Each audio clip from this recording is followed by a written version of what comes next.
So, some of you may remember that almost a year ago, in fact, we're only 9 days short of it, I made a video where I explained how my cloning machine works.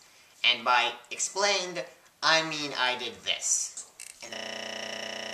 Well, there's an actual method of cloning, because we've done it before.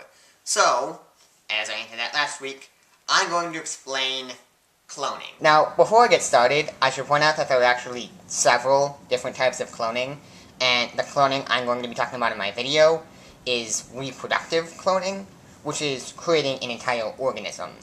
And this uses a process called somatic cell nuclear transfer, which I will now get into. So, after you select an organism to clone, and as long as it's multicellular and reproduces sexually, almost any organism will work, you extract a cell from it, and again, almost any cell will work, just as long as it's A, alive and healthy, and B, not an egg cell.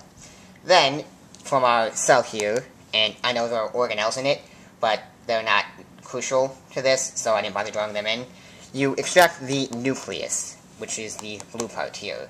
And as you probably know, that contains all the DNA. Next, you find another organism of the same species, but this one has to be female, because you extract one of its egg cells. And once you've done that, you also remove the nucleus. But this time, you don't keep it, you just get rid of it.